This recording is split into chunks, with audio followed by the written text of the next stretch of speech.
जिंदगी में कुछ ऐसे लम्हे होते हैं जो गुजर जाने के बाद याद बहुत आते हैं। हेलो हाय, मेरा नाम पंकज जीना है और आज हैशटैग किस्सा में जो किस्सा मैं आपको सुनाने जा रहा हूं उसका हैशटैग है वो बीते दिन। सुबह सुबह प्रभात फेरी शुरू हो जाती थी। हम सबसे आगे रहते थे नारे लगाने में। मास्टर साहब आगे आगे चलते थे और हम उनके ठीक पीछे। कई बार तो लाइन कंट्रोल करने का जिम्मा हम खुद अपने हाथों में ही ले लेते थे। इससे माँ साहब की नज़रों में तारीफ होती थी, साथ में अपने साथ वालों में भौकाल भी बढ़ जाता था। किसी दोस्त के घर के बाहर से अगर रैली निकलती तो हम सारे लोग इतनी जोर से चिल्लाते थे कि उसके घर वाले हमारी आवाज़ सुन लें। हमें चाहिए क्या था? थोड़ी सी अटेंशन। अगर वो हमको मिल जाए तो दुनिया में रखा क्या है। 15 अगस्त हो, 26 जनवरी या कोई भी राष्ट्रीय त्योहार, हम प्रभात फेरी का जिम्मा खुद पर ही लेते थे।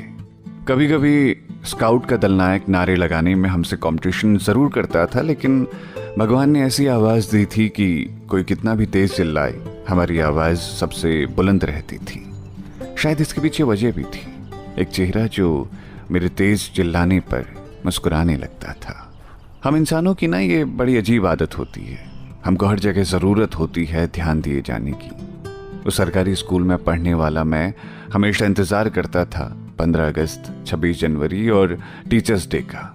लगभग 15 दिन पहले से हमको एक ज़ीरो पीरियड मिल जाता था। इस वक्त में जब सब लोग पढ़ाई करते थे, हम और हमारे जैसे कुछ लोग प्रोग्राम की तैयारी करते थे। सरस्वती वंदना से शुरुआत होती थी, इसलिए कुछ लड़कियां इसके लिए बहुत मेहनत करती थी। जयति जय जय माँ सरस्वती। अभी जब कभी याद आती है ना उन दिनों की, तो ऐसा लगता है जैसे अरे कल की तो बात है यार। जिंदगी की पहली झिझक और डर हम स्कूल में ही तोड़ आए थे। हमें डर नहीं लगता था लोगों के आगे कुछ भी परफॉर्म करने से। हम बस ये चाहते थे कि ज़्यादा से ज़्यादा लोग हमारी तारीफ करें और हमें इनाम मिल जाए। वो उम्र ही ऐसी होती है जहाँ हमें बस सराहा जाए तो हम कुछ भी करने को तैयार हो जाते हैं। जिस दिन स्कूल में प्रोग्राम होने वाले होते थे, उससे एक रात पहले हमें नींद ही नहीं आती थी। जूतों को पॉलिश कर पहली शाम ही रख दिया जाता था। कागज़ पर एक तिरंगा बनाया जाता था। उस टाइम हम खुद से ही तिरंगा बनाते थे और अपनी शर्ट में एक पिन से टाँक लेते थे। कपड़े प्रेस करके रख दिए जाते थे। कभी जो लाइट नहीं आती थी या जिसके घर में प्रेस नहीं होती थी, वो कपड़ों को बिस्तर के नीचे तह करके रख देता था। अगली सुबह प्रोग्राम में पहनने वाले कपड़े अलग होते थे, स्कूल ड्रेस अलग होती थी और हमारे पाँव ज़मीन पर नहीं रहते थे। उस दिन अगर स्कूल जाते हुए गलती से बारिश हो जाए तो मन खराब हो जाता था। इस बात से नहीं कि बारिश हो गई, बल्कि इस बात से कि इतने दिनों से मेहनत की है, प्रोग्राम कैंसिल ना हो जाए। भगवान से हम प्रार्थना करते थे कि भगवान जी आज बारिश ना भेजना। बस पिछली रात अगर बारिश हो जाती थी तो हम अगली सुबह अपना जूता बहुत बचा कर रखते थे।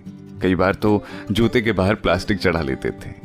प्रोग्राम शुरू होता था और हम आ जाते थे एक अलग ही जोश में। जब प्रिंसिपल साहब तिरंगा फहराते थे, इतनी खुशी होती थी कि शब्दों में बयान नहीं की जा सकती।